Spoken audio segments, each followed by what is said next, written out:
Please, do consider, at least consider becoming entrepreneur. It's amazing. It's great. It's difficult. It's disappointing. The way is a very tough way. It's worthwhile. So please consider becoming entrepreneurs because it's making this world a bit better. And that's what we want you to do.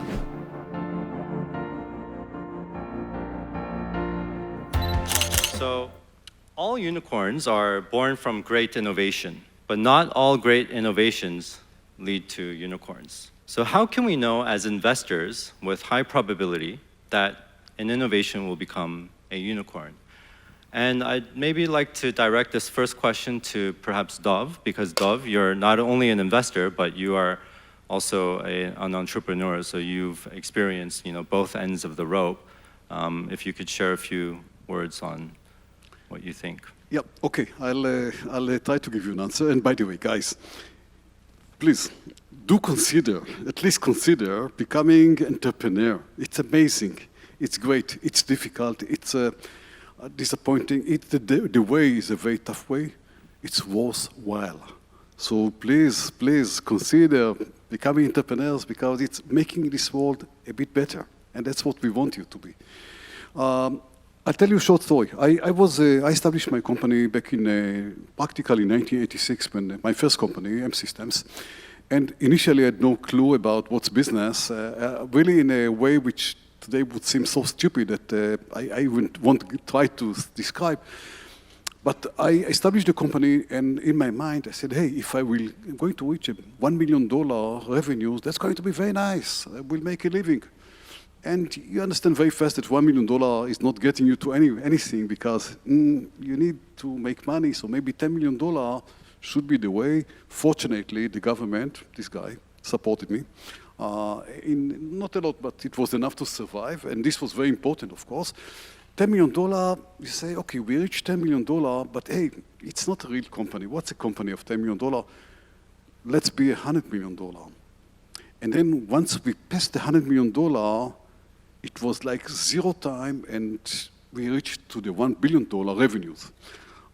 So did anybody could state ahead of time that I'm going to be a unicorn? Not by value, by sales, which is much more stronger, and the answer is probably not. Now, this is from the point of view of the entrepreneurs, but nowadays I'm on the other side, the investment side. Now, I'll tell you the secret of VCs, and that's, I believe, every VC, almost every good VC in the world is doing. We look at many startups. The number, at our case of Go Ventures, we see about 1,500 companies a year. And seriously, we meet and go deeper into valuation to over 300. And then we invest in about 6. It's very difficult to really find the right ones. We look at 3 things: people, product, and potential. Remember, people, product, potential. Potential, if it's a company where their claim, or they want to be somebody who is going to sell $30 million, too small. $100 million, still too small. We want to see a big market. Product, we want to see that there is a real product, a real technology, a real breakthrough there. So product is very important, but most important is people. Agree? Most important is people. Really. You know, one last secret about that. Whenever a company comes to me, I'm asking to see a P&L. Now, I can tell you, we did 35 investments. 30 of them are still alive, kicking, going, growing. Some of them are unicorns. None of them, even not single case, a company complied with their P&L. And I know ahead of time that they are not going to comply with their P&L. Why do I ask for the P&L? Because I get to see their attitude. Are they lunatic? Are they really looking for a very small success? Are they looking to build a company, or are they looking to make living, maybe, and maybe sell it very fast, which is not our interest? You look at the people. We always ask to see a team. We want to see the people. We want to see the relations among the people. Is there one guy talking and the others are looking at him, or there is a real team here? So how to identify? Well, I wish I would really know, but I can give you some hints about what lead us to do investments. And the basic message is people first, team first, come with a good presentation, come with a good plan, talk about large market, show that there is a large market, and you can do it. Just want to go back, in this world of high interest rates and so much uncertainty. We have several wars that are going on, lots of geopolitical tensions. The U.S. Credit rating was downgraded just a few months ago. How do we as investors navigate this environment, and how do we ensure, what do we do as investors? Do we sit back and wait until the market seems to reverse itself, or what are some of the things that we could do as investors actively, even in times like these? And Dov, I see you just picking up the mic. Yeah. Well, what you have to do is to do a good job. It sounds very stupid, but that's reality.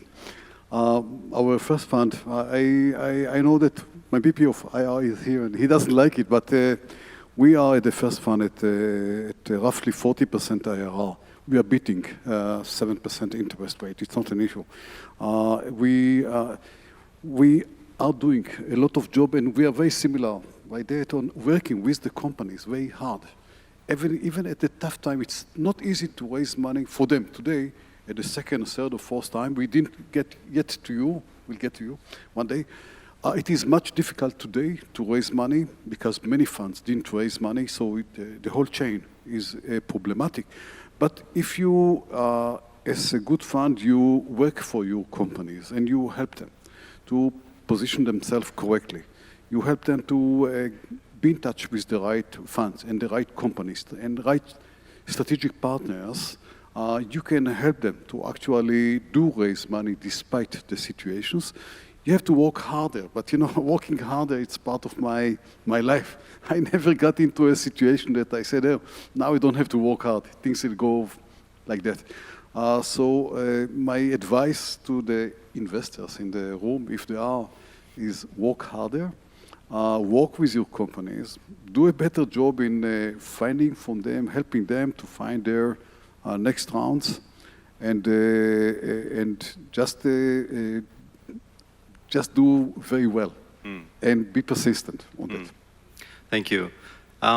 So what I'm getting from here, the panelists, is there's a lot of risk reward that we need to be balancing here.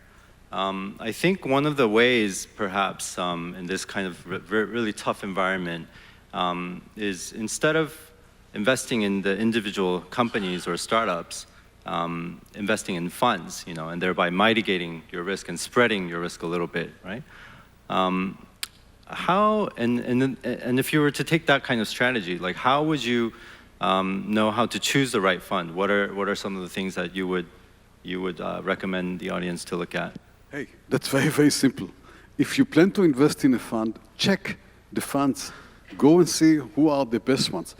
Go to, one example is go to a Founder's Choice. It's a founderschoice.com.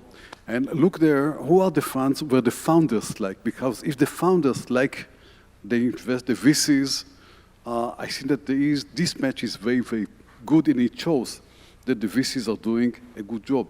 Look at the numbers. There are numbers. So don't just get into the great speech which every VC fund can provide. I'm very good on that, by the way. And don't be enchanted by me talking greatly about my fund. It's bullshit. Go to the numbers. Look at the numbers and see how good the fund was doing. And be in a position, you cannot check all the funds in the world. There are funds of funds. There are many lists of good funds for every country. And there are many ways to get into this list. Go and interview the GPs, see if they suit your maybe values. This is important as well. If they suit your strategy, if they suit your belief, And yeah, it's not an easy job to do investment. Even investment in a fund is not an easy job, but I'm getting back to the same point. You have to work very hard.